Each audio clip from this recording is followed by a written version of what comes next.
Selamat datang dan selamat bergabung di channel Dongeng Malam. Bagi yang sudah mampir, jangan lupa tinggalkan jejak kalian dengan cara di-like dan komen video ini. Untuk kali ini, Dongeng Malam akan membacakan sebuah cerita dengan judul Teror Pocong Preman Kampung, Part 2. Kita mulai dari cerita sebelumnya. Tidak, gumam Desi, wajahnya tegang.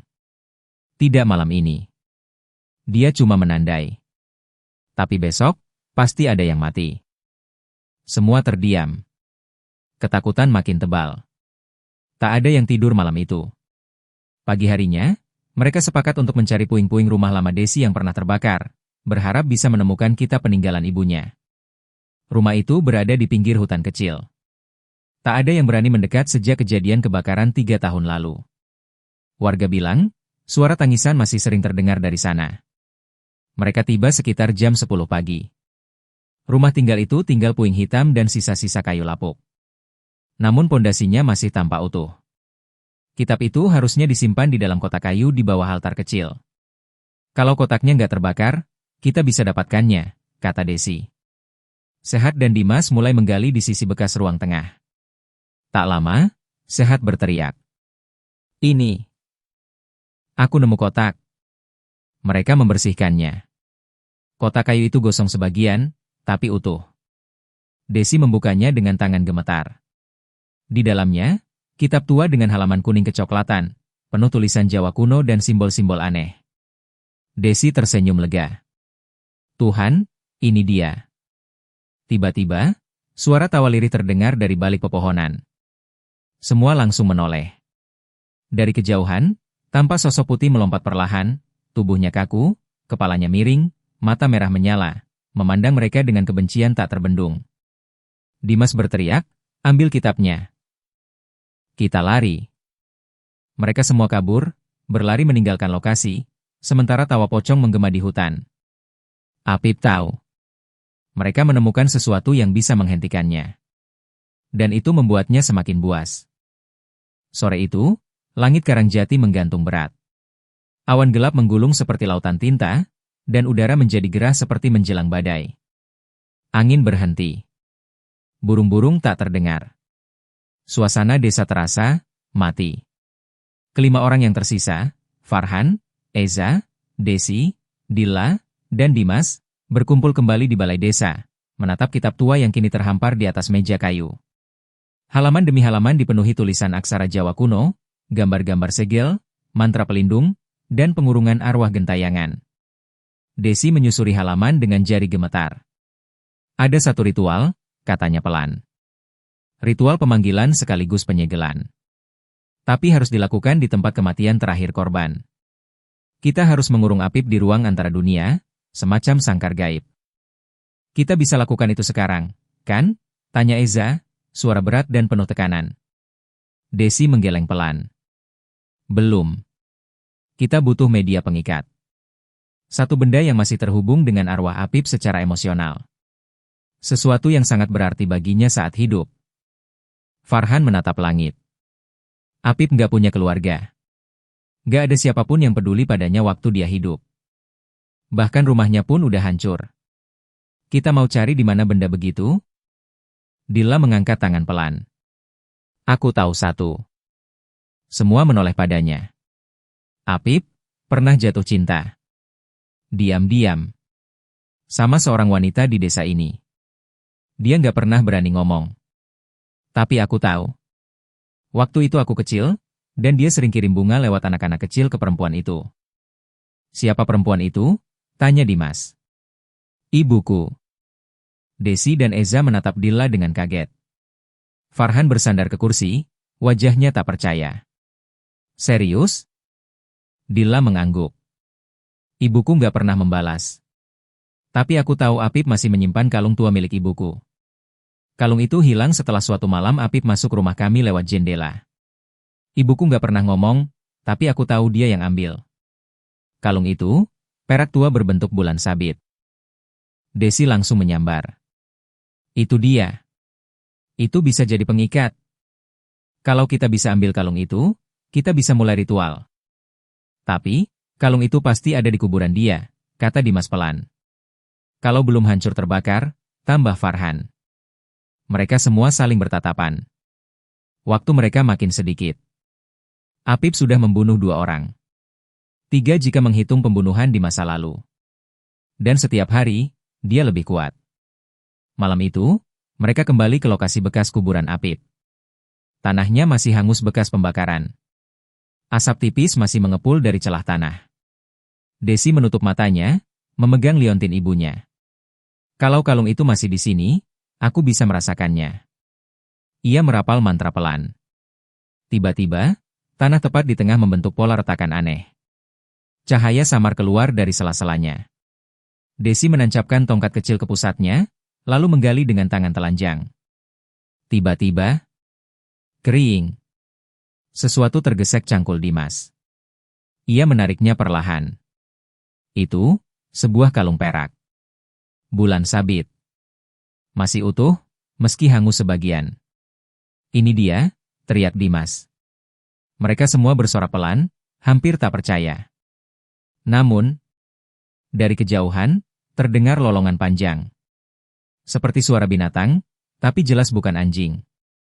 Waktunya habis, gumam Farhan. Kita harus lakukan ini sekarang. Di balai desa. Balai desa dikunci rapat.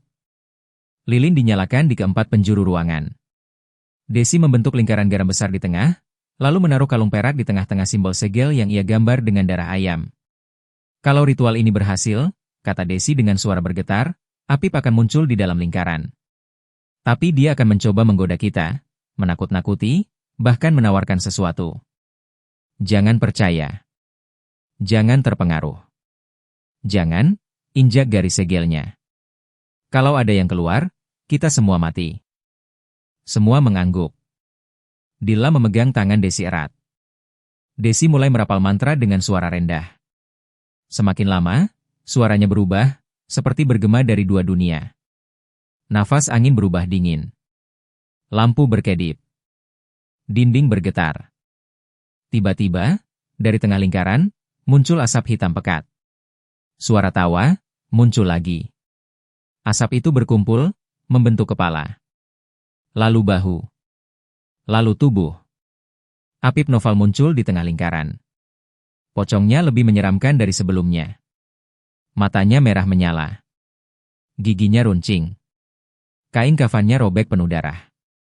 Tapi dia tidak loncat, dia berdiri, melayang.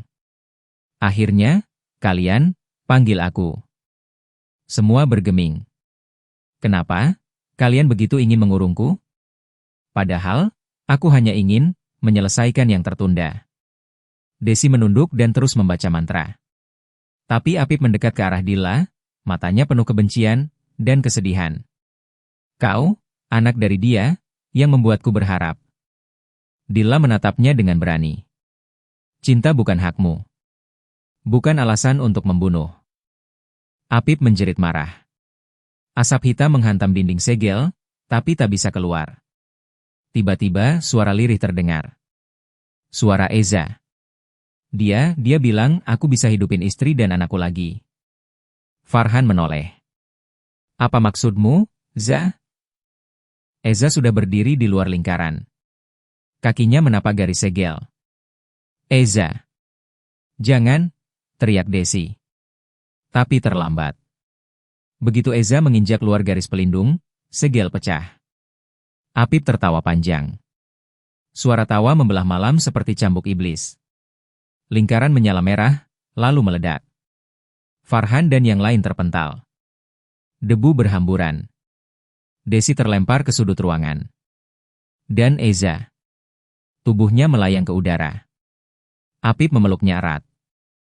Lalu, leher Eza patah dalam satu gerakan. Darah muncrat di udara.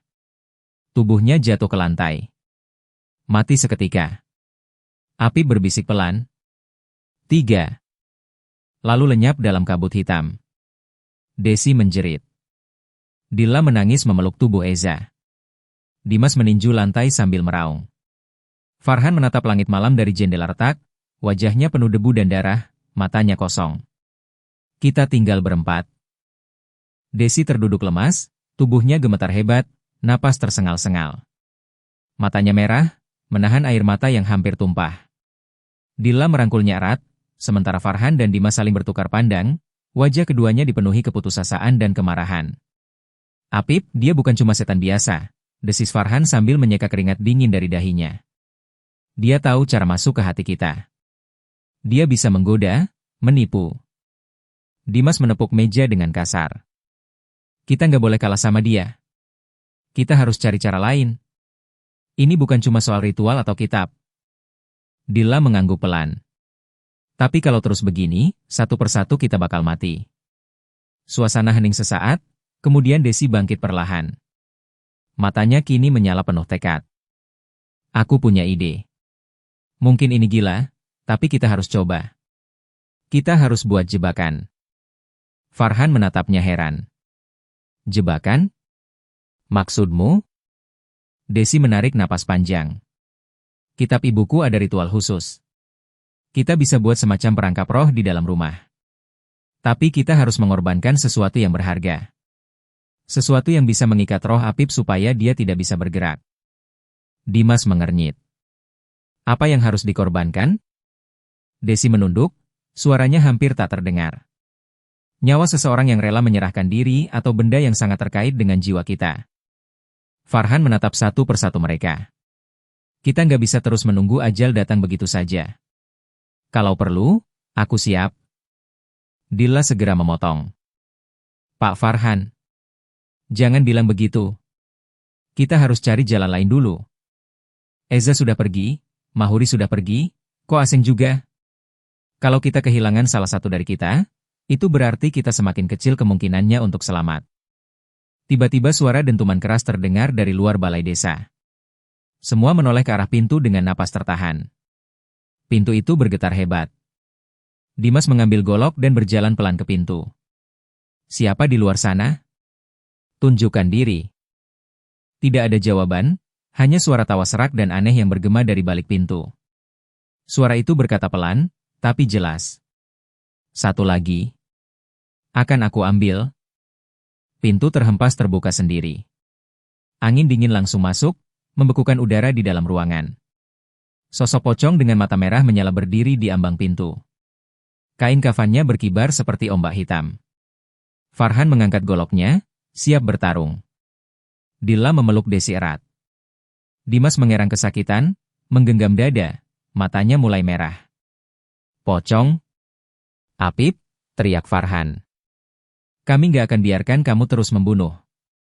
Pocong itu tertawa panjang, serak, dan penuh kebencian.